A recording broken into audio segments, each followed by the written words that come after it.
Okay, I'll call this meeting to order. Is there any public input? Oh, am I the only public? I do have one. Okay, I attended the board, the meeting the other night, and I just want to hand it to the board, I just want to tell you guys you did a fantastic job on the budget. When I walked down there the other night, I was very, very impressed with how the school board came together on that. You did a great job. thank you. Thank you. Okay, with that being said, I would like approval of the minutes of December 1st, which was a school board and town budget committee. So moved? Do I hear a second? Second. Any corrections, errors, or omissions by anybody? No. If not, all in favor? Aye. Aye. Approval of the minutes of December 5th, which was a school board meeting. So moved? Second? Any errors or omissions? No. Hearing none, all in favor? Aye. Aye. Motion carries. December 8th, school board and town budget committee minutes. So moved. Do I hear a Second? second? Second? Any errors or omissions? Hearing none, all in favor? Aye. Motion carries. December 12th, school board budget work session. Motion to approve. So moved? Second? All in favor, or any errors or omissions, sorry. No. Okay, all in favor? Aye. Aye. Motion carries. Before I get Good going... job, Patty. Yay! Quick. Before we go any further, on our non-public agenda, I wanted to add two more things. Personnel and facilities. Is everybody in agreement? Yes. Okay, thank you. Review of manifests, they're going around. Yep. Treasurer's report. Tom? Jerry, did you want to? Oh, you go ahead.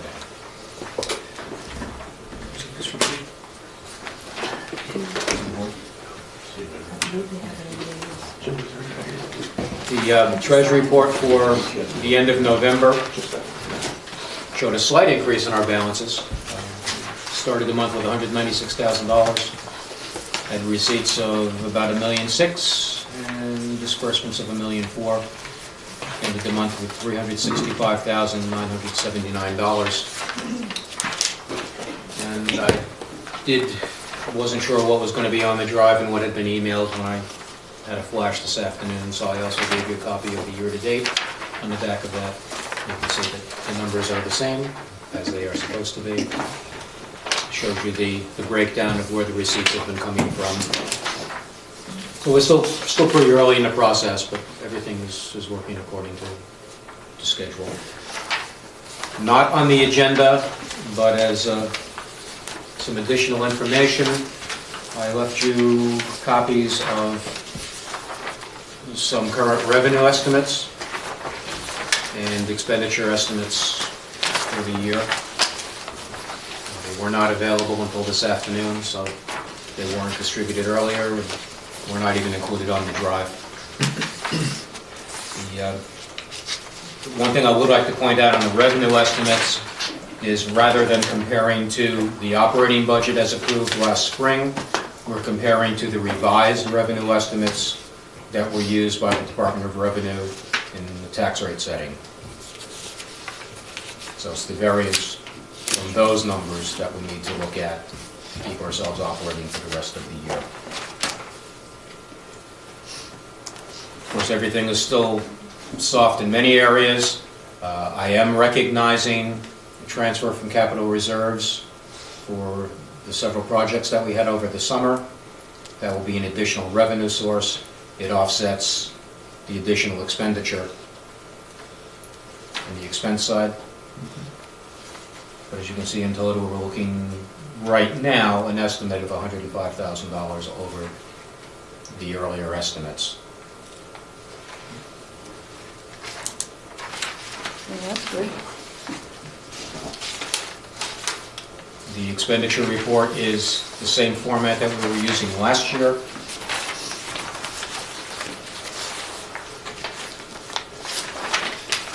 Again, there's still an awful lot of assumptions as to what we'll be spending between now and the end of June. Those items show up in the additional anticipated column. And then we'll cross to the column in boxes, the total estimated variance. You can see at this point, we're looking at roughly $400,000. Okay. More information when it becomes available. And I did leave a couple of copies of the 43-pager. Who likes to read them? Good bedtime reading. If anyone else wants copies, I'd be glad to email them. Any further questions for Tom?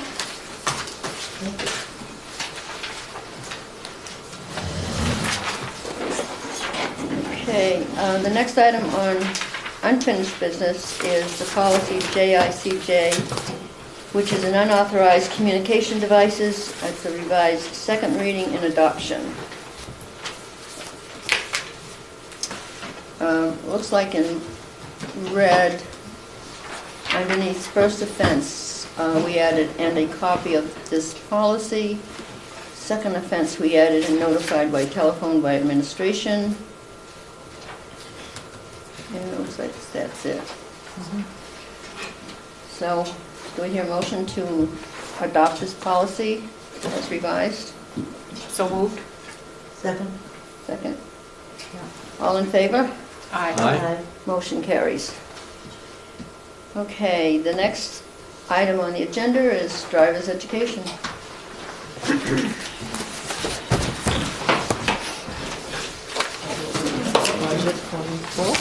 Thank you.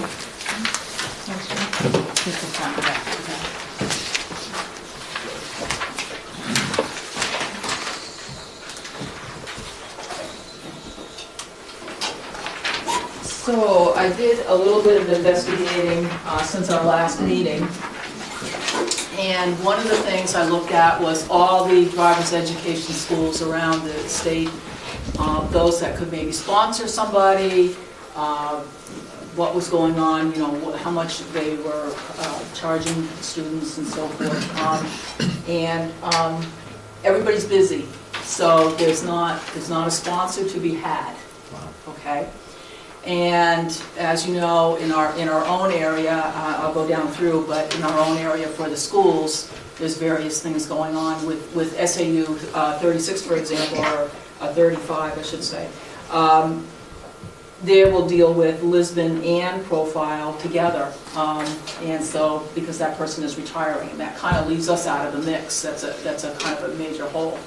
The other thing, as we discussed before, is people having to go to Lancaster for classes, so that creates a problem. It creates a problem trying to get into the class.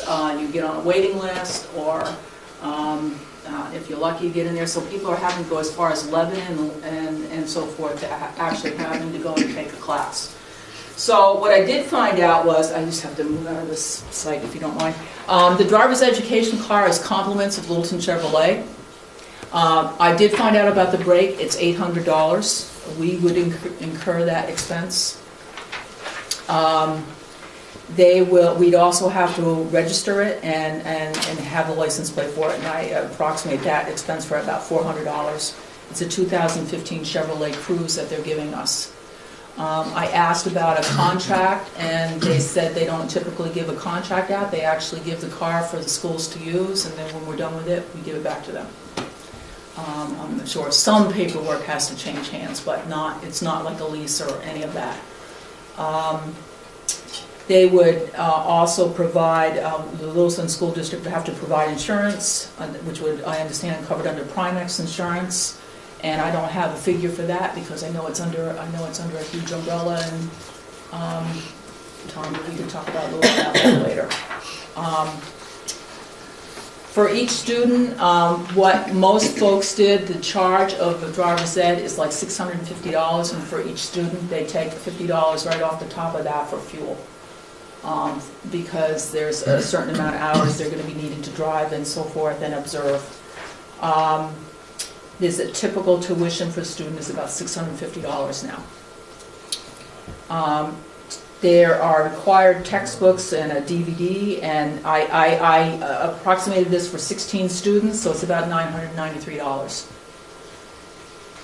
Each class has to have a minimum of 30 classroom hours, and each student is required to either drive the 10 hours or be in the car observing for 10 hours. That's the minimum for the state.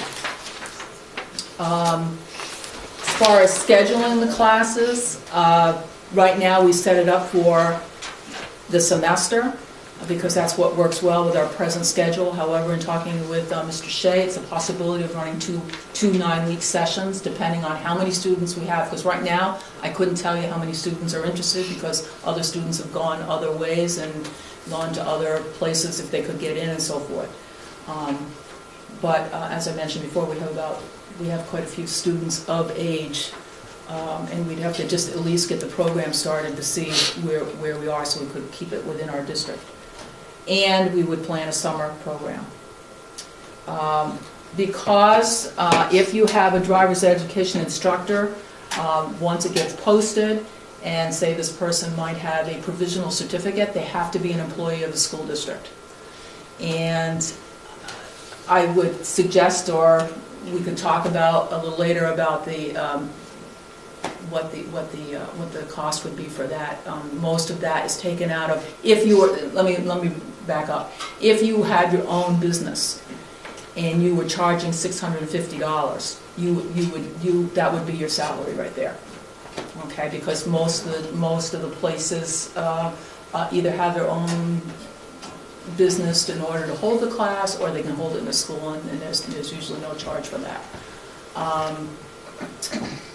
But I think that's something that we have to discuss. So I did not put that down there. I know what the FICA is. I checked with Tom. It's 0.0765%. But again, what the salary would be, it depends on I think the amount of people and what we want to do with that person, whoever that might be. Like I said, typically the instructor is paid $600 per student, and then there's a contract agreement and so forth. So I have a total startup cost approximately $3,000, which doesn't include the salary, because I'd have to talk to you a little bit more about that situation. Again, the minimum of 30 classroom hours is needed. Hopefully, we'd actually have more than that if it could work. A minimum of the 10 hours behind the wheel and observing. So you'd have maybe 40 classroom hours, possibly 160 hours of driving if you've got 16 people. There are a couple of different ways we can look at that. As I mentioned before, Joe and I looked at the schedule. The best way to pull students out, if you will, is the PE and fitness. They can do that credit either online, or they can do it some other time during the schedule. Or if they happen to be in band or chorus, the possibility of having them juggle a schedule around. Chrissy always works with them. We have a lot of kids that don't take the class, but do still perform in the concerts. Again, if you're talking about 9 weeks, that's not a lot. We can kind of move around some things, but we're trying to make it the best way to get it in there. The new schedule would actually have that already built in there for a half a credit.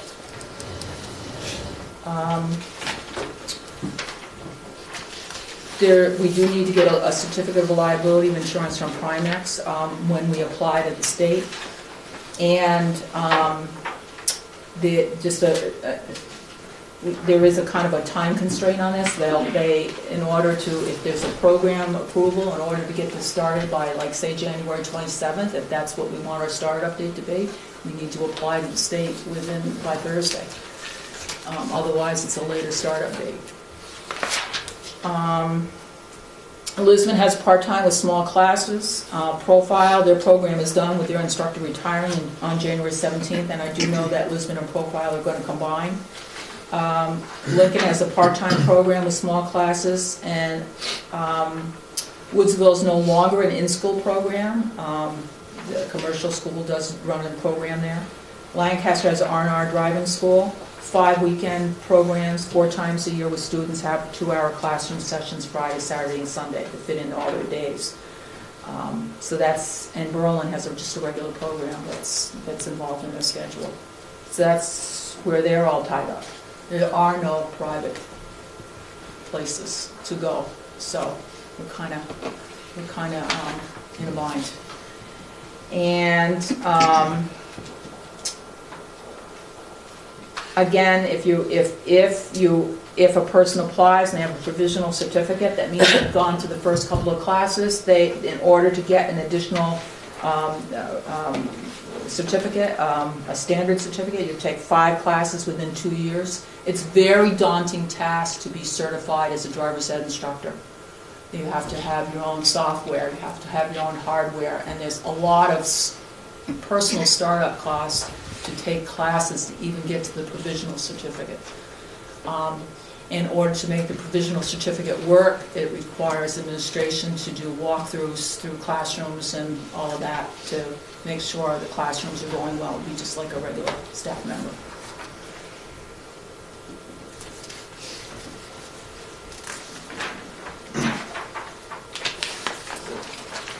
Do you have an estimated number of kids per year you expect to see go through that program? Well, 16 is a good number to put in a class. I mean, you could take as many as 30, but I think that would be kind of daunting trying to get driving through, and so the logistics, if we started with 16, that's a manageable number, at least for one person.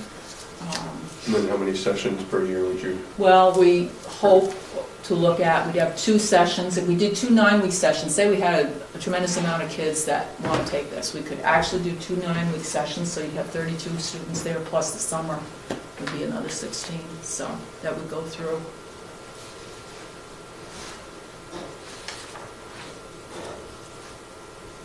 And are there enough kids to fill that year after year after year? I think so. As opposed to just having a first year that's big and then it kind of fall off because there's not enough participation? Well, right now, we don't offer the service to our kids. And so they're having, if they want to go to take driver's ed, I know that those of us that have children that have gone through it, it means some money off your insurance, and it does teach you to be a better driver. I think not offering the program is not a good thing, and having them to go elsewhere and having them travel is a pretty big hardship on folks. So I do think kids would take it. I don't know that it would be 16 kids a session. I think it varies. Some sessions are smaller than others, and others, they run in excess of 16. So you have to be 16 by the end of in this case, you'd have to be 16 by the end of June if you were doing a semester. So. How many hours per week would the instructor be working when they were working? Probably about 25 hours a week. Okay. Does the tuition for the student include the textbooks and DVDs each time, or is that a separate cost we have to pay each time? I think once we get the get them. textbooks that we have them. Okay. So it's a one-time cost.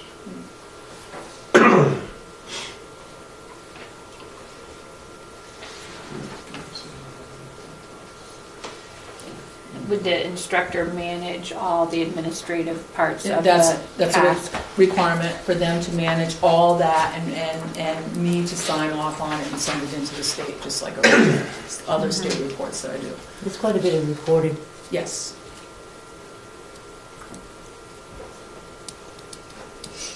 Well, I think we've been as thorough as you could be up to the point we are. I mean, there's a lot of unknown as far as salary and...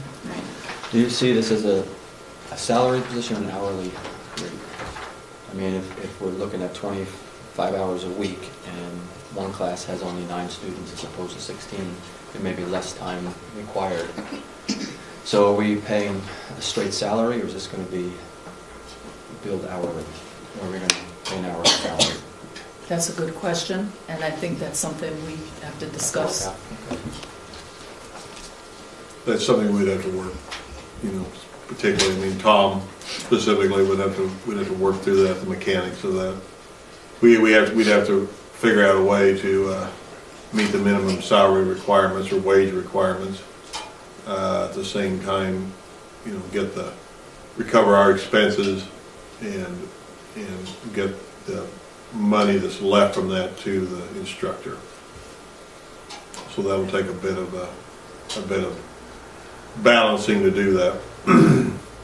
Bottom line is that the program's set up to be not a burden financially. It will require more work, particularly, and the gentleman on my right is the one that will fall on, and Joanne as well, because she'll be supervising the instructor. And, there will be some cost to this beyond just dollars and cents, but in terms of the actual expenses, I would expect the program to recover those.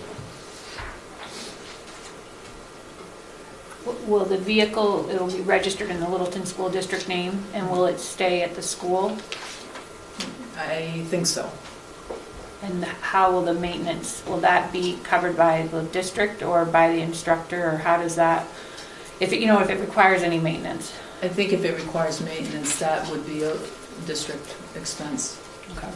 Because it's not, the instructor is the employee of the district, so it's part of their classroom. We need to account for that with the gas. But, yeah. Yeah, I know we have gas, but I just didn't see, Good didn't point. see maintenance. Good point. But again, that's maybe something I can chat with Littleton Chevrolet about.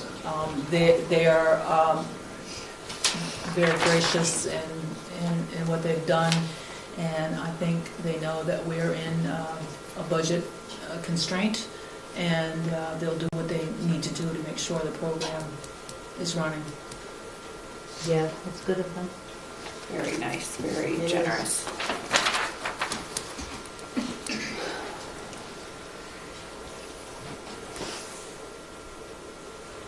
And I guess the continued classes that the person would need to take would be paid for by whom? Yeah. Okay, thank you. Any further questions from the board? No. Thank you, Joanne. Thanks, Joanne. Thank you. Okay, I don't think we're quite ready to make a decision yet. Do you want to have a 2018 budget process update?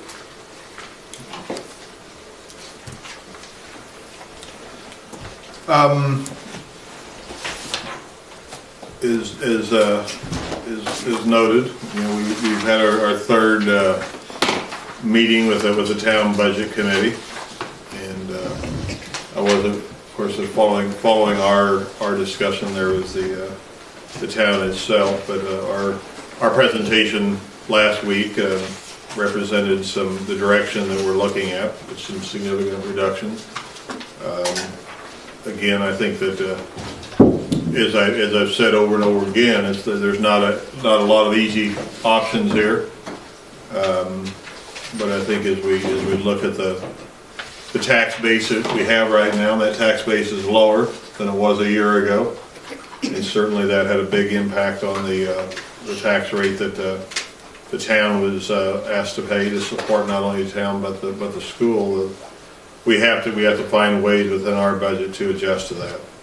So that's the process we're going through, and certainly we'll be going forward as we look toward the budget hearing here when we come back in January 10th, and then of course deliberative session and eventually the vote.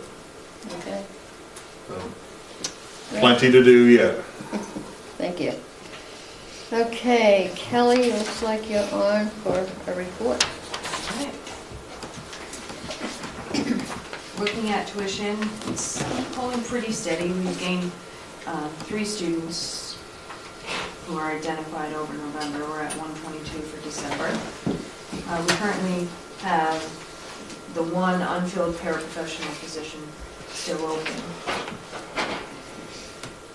A couple of updates. I had been talking about the Indicator 13 secondary transition monitoring. We had that took place last Thursday, and actually December 8th, yeah, it was less, whatever. And we were in 100% compliance, so. That's good. Good. job. Very pleased with that. A member from the state and another lady from who's a special ed director in another district came up to do the monitoring. They selected 4 files randomly, and there's a checklist that they go through. And I was very pleased that we were Wow, good 100% job. compliance. Case managers were relieved when that was all over. So we should be good for another 4 or 5 years, I'd say. Then I just wanted to mention some work that's happening at Lakeway between the special ed teachers and Title I teams. They've joined together in a professional learning community, which focusing on service delivery, sharing intervention ideas, and using data to monitor student progress. And Eric might be able to speak a little more to that, but it seems to be working very well in terms of meeting the students' needs. Yeah, just kind of had two separate teams that were kind of focused on the same goal, which is identifying students who needed interventions. And so this year we pulled together as one team to try to share resources, to share ideas, come up with new ideas to provide those services to students, and it's been pretty successful so far, and we're finding a lot of advantages working together. Good, thank you. You like to give it back? And that's all. Joanne? So our current enrollment is 344. We've exited one, and entered one at 3 and exited 4. We have an alumni panel discussion happening on December 20th, tomorrow, which involves a variety of alumni people from the class of 2016. 2- and 4-year experience people that had internships, people who didn't have internships, people that are commuting, people that are living on campus, and what that life has been like for them since they've left the hallways of Littleton High School. So that will be done during their lunchtime. We have a New Hampshire Scholar Program update. Again, we have, for the class of 2016, we had 13 out of 51 with 25%. The class of 2017, currently 17 out of 42 or 40% taking a rigorous course of study. And in guidance has been busy facilitating an PSAT workshops, again, assessing scores and score improvement tools, how to use that. College boards through Khan Academy so that they can prepare themselves for the upcoming SAT assessment is April 5th. Our Red Apple Award recognition this month went to Chrissy Noyes for her work in the music education program. So if you were able to go to the concert, you know there were 300 people there. It's just kind of standing room only, so that was a wonderful experience to see, and it is growing. They've since gone to the Ray Burton Welcome Center and at the Manor and out and about. So Student Council has done craziest sweater days, so we've had some fun times on Fridays, and also getting perishable, non-perishable items for the local food pantry, so we've been kind of great doing that with kids being involved with that. So any can of canned food is great coming in the door. I do want to do special thanks to Lowe's and Home Depot and also Laura McCarthy and the life skills students.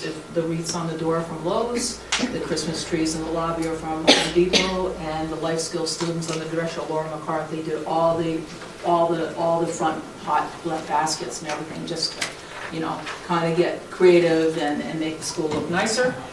And a couple of weeks ago, 30 middle school students for community service went to the Rocks Estate to work with Rich Larkham. On that Saturday, they sold 396 Christmas trees, and on Sunday it was 285. So they've racked into some community service hours. They're kind of like really gung-ho on the community service hours. We have a family giving tree. We had 19 families on that, and that's been taken care of. And Kristen Roberts and Jane Longwood went to Genfoot, and they were able to secure 26 pairs of boots for our students, and you can take up to actually 100 pair of boots, which we're planning to do. So that's what we've been doing. Great. I just have one question. In the earlier part of that report, one student was placed elsewhere. Is he still on our census, so to speak? That is a student that was in the charter academy, Okay. and so, no, it's a different issue because of the homeschool and, yeah. Okay, thank you. Alan? All right, so at the Hugh Gallen Center the past month, a lot of great things have been happening in the classrooms and the programs. Our enrollment typically stays the same, and it has. And I went to a meeting last Thursday, Region 3, which is between us and of course the regional, so I wasn't able to provide it to you electronically, but I just provided you a copy of the enrollment at the regional. You see, that question did come up for us in the past. You see that their program, Roxy, is certainly a really strong program for them. And also you can see how many Littleton residents and what program, Littleton students, and what programs they're taking. Continue to meet with post-secondary. Vice President of Academic Affairs, Fran Rancourt, has been working a lot with us lately to enhance our articulation agreements across the board. We did host at the CTC a North Country Workplace meeting last week, which involves people from business and industry, and of course the reps from the area high schools meeting us, Lisbon and Profile, all involved in that program to discuss where we are and where we're heading. We're looking at some grant opportunities to hopefully fund some of the traveling expenses for students. That seems to be a burden for some students, depending on how far they have to travel. Staff development, as I mentioned last time, our faculty are engaged as a PLC, so to speak, professional development, an online platform that they could discuss with fellow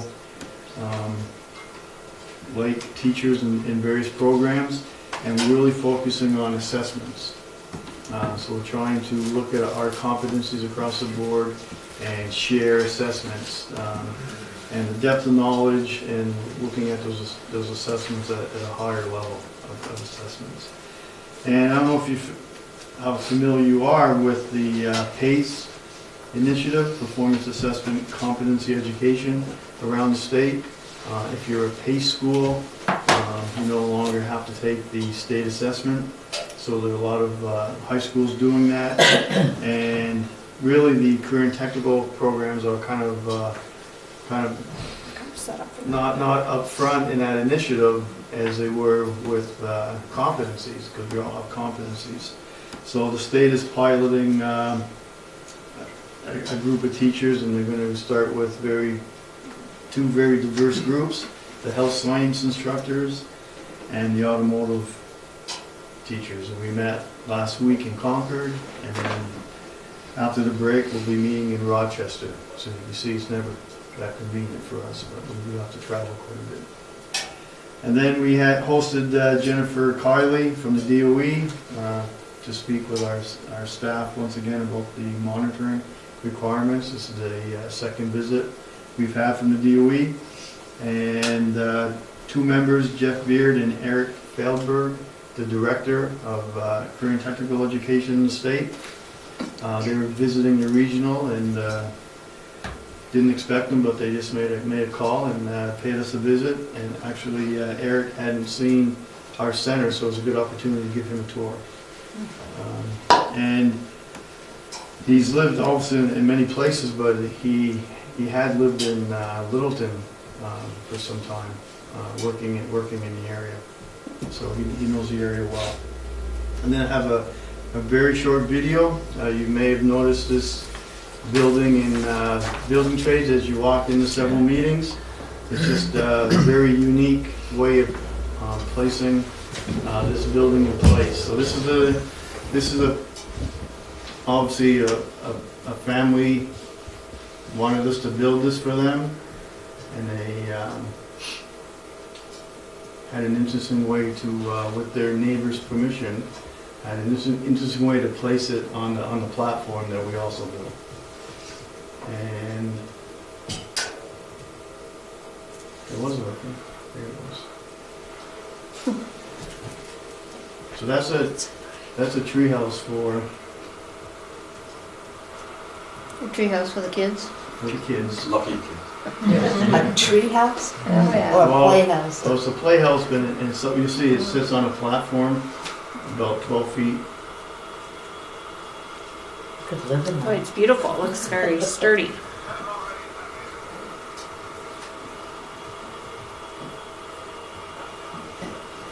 This is not.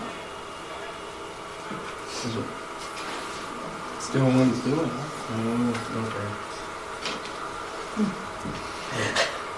It's not working right, It's but not, the wireless down here is in the. Look at that.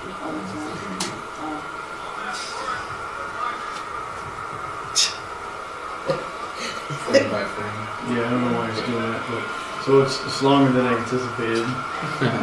Thanks. Well, we could rent out a couple of rooms. Yeah. So the neighborly neighbor allowed them to go over their house. Is this in Littleton? Yes, it is. It's on Elm Street. Over their house? Yeah. Oh, it's on Elm. Oh, no, there's Oh, no now I house. recognize the house, okay, yeah. Over their house.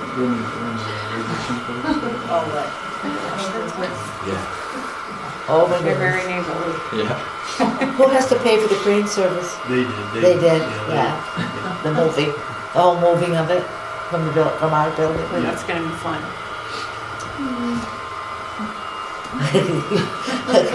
So the way our projects work now, we don't, there's nothing up front for us in anything we build.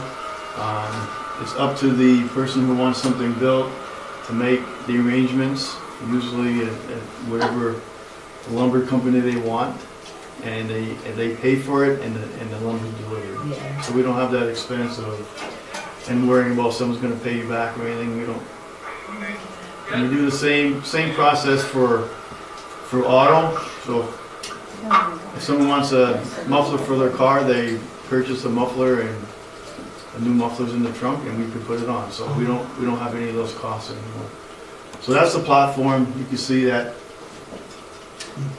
And they figured it out that this spun accordingly.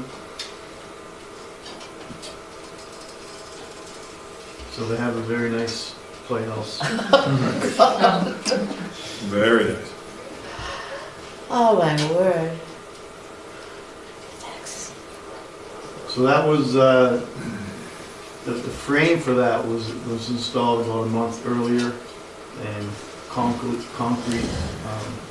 footings and paddles on the board.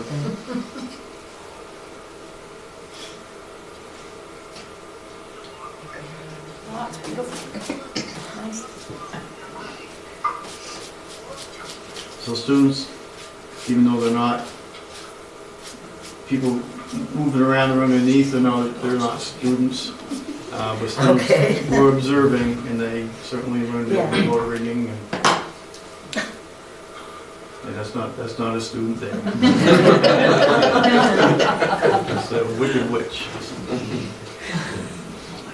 Oops, they got the fire burning. I've seen them do this with modular homes, mine to be exact, but I've seen them do that at the lake, just bring it in from the road and So- plop it on the lot. Because It's built inside, nice. Yeah. it sits down and it fits perfectly, and there's a set of stairs that are would our place now in the back to extend. So it's a nice setting for a couple of young girls. So, all right, I don't want to keep it too long, but that's it. Ah, Great, Awesome. thank you. oh, there we go. That is awesome. All right, thanks. Get some of the kids coming over. I have one question about this. What's ENG on here for White Mountain Regional? Engineering. They have an engineering, They don't, they have Project Lead the Way, but we offer different courses. okay. Okay, But that's thank actually, they actually have a plan, and I don't know if, I think it has to go to their board, but they're actually gonna reduce some CTC programs. That's their plan. You're gonna reduce what? Some CTC programs, okay. or they may just offer them in-house, they're not gonna be offered as career technical programs.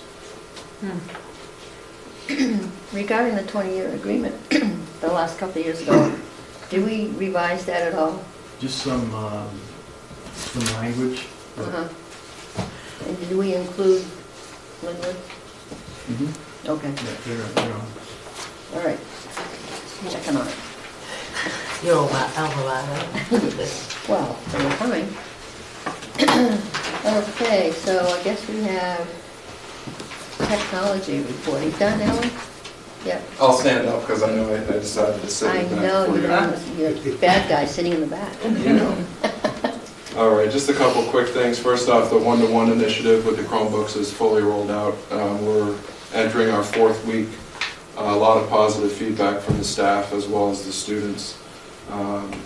We also rolled out about 2 weeks ago a Go Guardian Teacher Edition that the district owns for the rest of this school year, which allows the faculty to monitor the Chromebooks in the classroom from their device, whether it's a laptop or desktop. They can see all the student screens and have individual conversations with the kids if they're not doing what they're supposed to do, which helps make the educational piece a lot better. And Mrs. Carbonell can speak that she can actually access certain students from her office that have made it into her list of kids to monitor, so she can check on them throughout the day. Extra attention. Yeah. So I shared earlier in the year we purchased Fitbits for the physical education or fitness class in particular. So I just wanted to give you a quick update now that we've had them in place since October. I spoke to both Mr. Fillion and Mr. Simmons as to how they're integrating them into the classroom. So the students in their fitness class wear them 24 hours a day. It tracks their heart rate when they're doing the exercises during fitness class.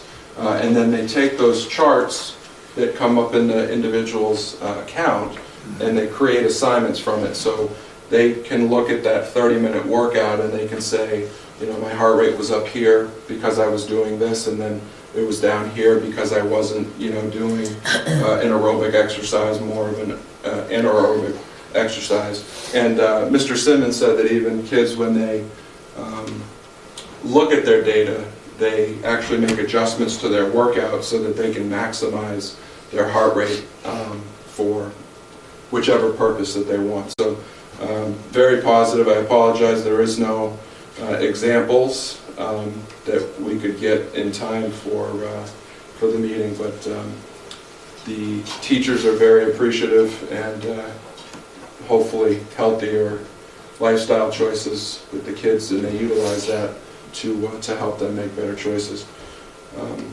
A separate attachment, so Amy at Lakeway has worked on some technology competencies.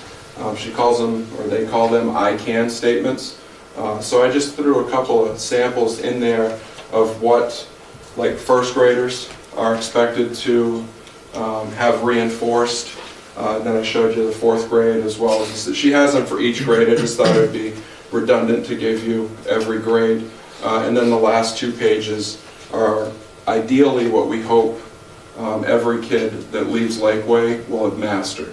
from basic operations to the word processing, to presentations, getting research, and then communication and collaboration. So next to some of the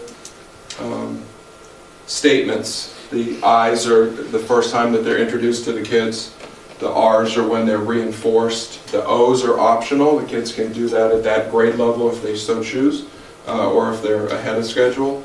And then the M's are that they've mastered it. And these are checklists that all the teachers are provided through Amy, and she's also informed me that she's working on rubrics for the classrooms so that they can assess how the students are progressing with these.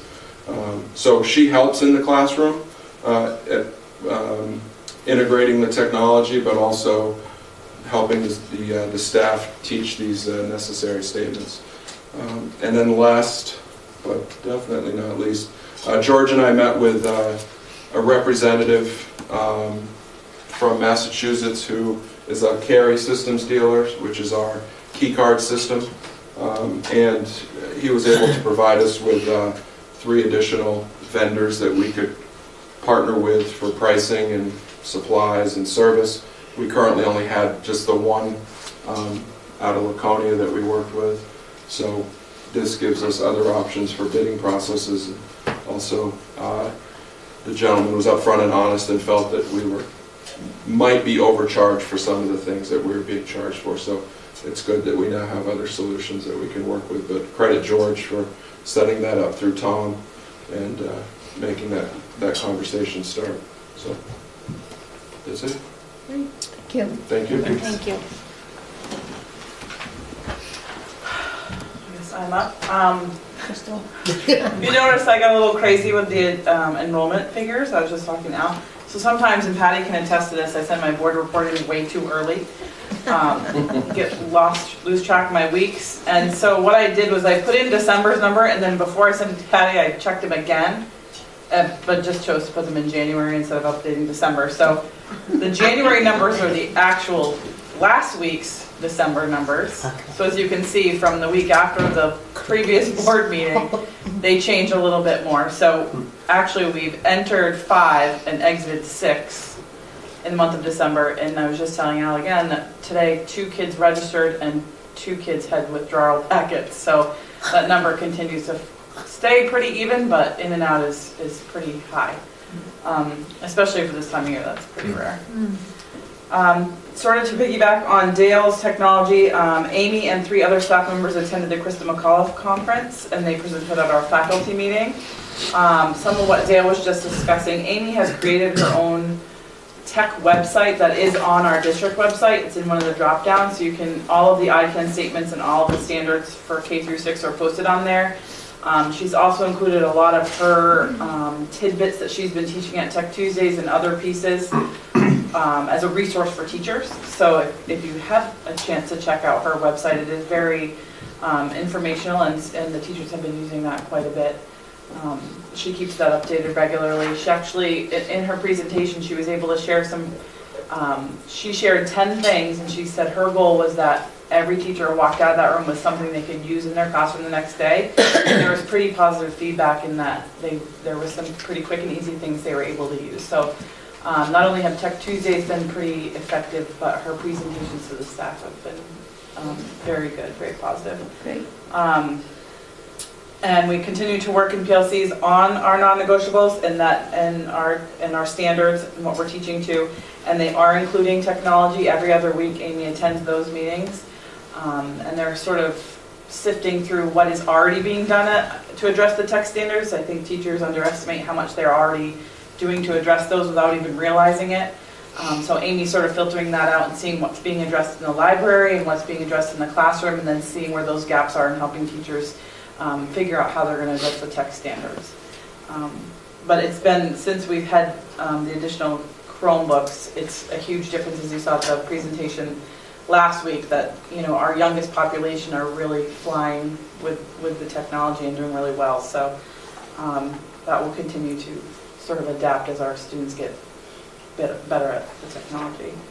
I was asked to include just some facilities updates, so I threw in there the during the holiday break, We will be replacing some ceiling tiles that were taken down for the inspection, and then there will be both unit ventilators that we have will be installed, one in second grade and one in third grade, which that will leave us with no extras left. And then just regular cleaning and maintenance, lots of basketball games and practices going on. As far as personnel, we have one custodian, but I believe you're getting that name tonight, so hopefully that will be filled. And then I just listed the community events. We've been pretty busy. Friends of Lakeway did a family picture day as a fundraiser on the 3rd, and they had a lot of donations and photographers that donated their time to take family photos for any Lakeway families that wanted them, and it was a cost of $10, and it came with a frame. There was holiday scenes and then sort of more generic scenes, and they had a pretty good showing there. Our concert was on the 14th. Band and chorus performed. They did a wonderful job. Very exciting. They did 2 day performances and 1 night performance, and it was a full house. The Friends of Lakeway hosted our staff luncheon last week, the holiday luncheon. It was wonderful. There was a lot of good donations from parents and families, so thank you to all those that donated and helped with that. And on Friday, the holiday shop where students can shop for items for their parents and family was open, and they had a room. The art room was used for parents to hang out and have coffee and conversation while their kiddos shopped, and Friends of Lakeway helps them wrap the gifts so they can go home with items anywhere from 25 cents to $1. So there was lots of excitement during the holiday shop. Dana has been working with Tara very diligently on planning the winter program, which will start not the first week we get back from holiday breaks. We don't have school that Monday, but the following Monday, the 16th, or no, the 9th. And I just listed there all the activities that are being offered. And I believe within a couple, we are all registered and ready to go, and a little bit ahead of the game compared to where we have been in the past. But a lot of great activities offered there. And several of these are free activities. Dana did a nice job of pulling the staff and seeing what we could offer, more opportunities for students that were at no cost to them. So we were able to offer a few more options. And that's it. Great. Looks Great. good. Thank you. Thanks, Crystal. Okay, committee reports. Personnel, there are none. Is there anything for facilities? We haven't met since our last board meeting. Okay. And there's no policies at this point in time, so I think, Steve, you're on for your report. Okay, just a couple highlights here. Been going to some meetings here lately, the last couple of weeks. A lot of talk about school finance, funding, the effects of the stabilization grant, the phase out of that will have on school budgets. We have our own cut in stabilization aid of about $1.4 million. That's spread out over 25 years, but it still amounts to $60,000 a year or so. And certainly other districts, SAUs aren't as lucky, if you call being cut $60,000 a year lucky. They're not as fortunate as we are. They've had even larger cuts based on factors that led to the original stabilization grant. During these conversations, I've also, not just myself, but others, but we've also brought up the topic of building aid and some restoration of some kind of blended building aid at the state level for SAUs such as Littleton that desperately need to upgrade facilities. And so and I think there's going to be a significant push here with the new session to at least look at that, address those two areas. One thing we talk a lot about is I talk a lot about with my colleagues is we talk about ways to improve education, ways to educate kids, ways to help kids.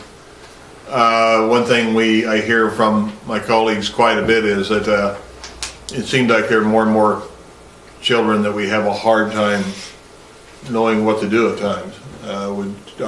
Despite our best efforts in terms of training teachers, providing support, providing staff, we have more and more kids that just that don't respond as we would like to, and we can't help them to the degree that we would like to. And you know, I don't want to sound overly pessimistic here, but I think that you know, I mean, I think we see it here from time to time too, that we desperately want to help all kids, and we have a very strong commitment to helping all kids learn. But there are times that, despite our best efforts, they don't learn as well as we'd like them to, and at times they compromise the learning of the students with them, and that's a continuing challenge that we have to work with, and we're not alone in that. In one of my contacts with the State Department of Education, going back a few months, I had volunteered to be on a task force that was looking at certification standards for special education. And that sort of got me into a conversation about other programs. And one program that was out there that we were asked to consider was a program where the State Department of Education, working through a grant process, would provide districts who applied for this grant some support in an instructional model called Universal Design.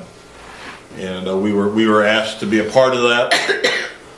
You know, work with principals, administrative staff a little bit, and it looks like we're going to be able to participate in that with a few teachers from each building. You know, it's a small cadre of teachers and administrators, but it'll be a instructional model, actually not a model, an instructional philosophy built around the concept that basically, as teachers prepare lessons and activities and projects and assessments and everything that's going on, that they do so in a way that consciously considers how the activities are accessed by the various students that they have.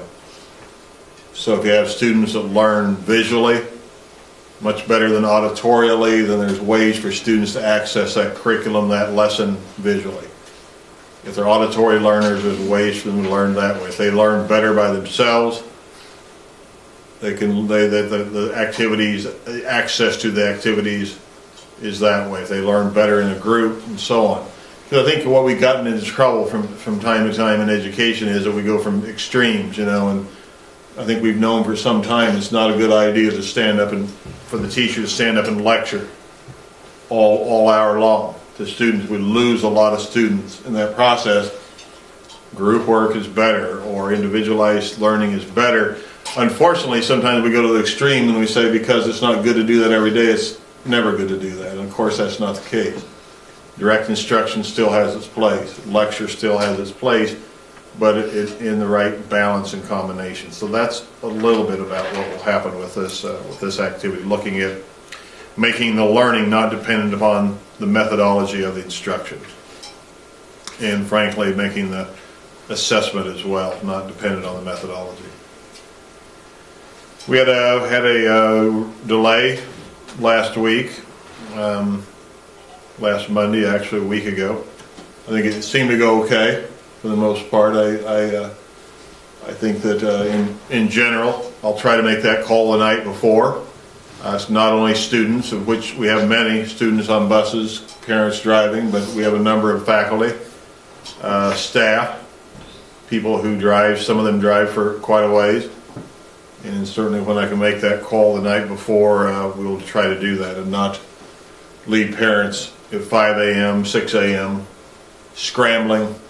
Teachers who have a drive have to worry about getting on the road not knowing. It's not an exact science, and there's going to be times the superintendent's going to look a little, you know, wrong. I guess that's one nice word to use.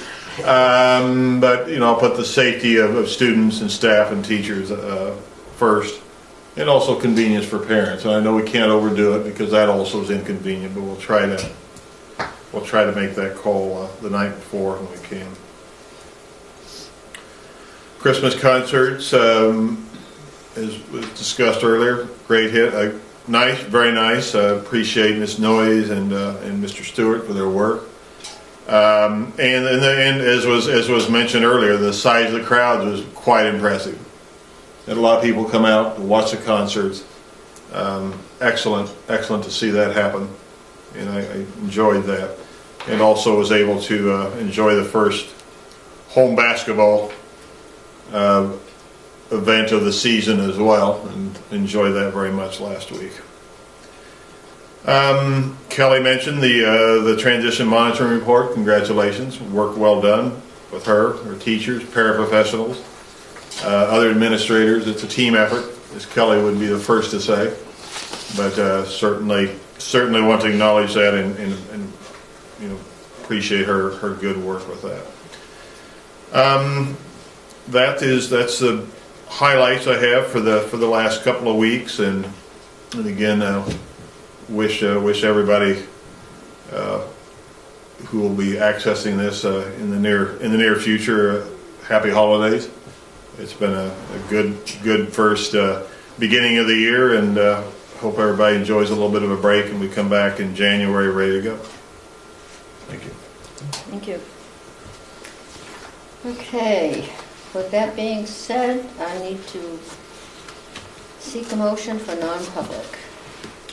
I'll make a motion to enter into non-public session under paragraph 2, section 3 of the RSA 91A:3 of the right to know law for number 2, number 3, Yep, 4. and number 4. Taking with us the superintendent, Tom, Joanne, and Al. business initially. manager, the high school principal, and the CTC director / assistant superintendent. Do I hear a second? Second. Roll call vote. Cook. Annan? Robbins. Nelson. Wigan.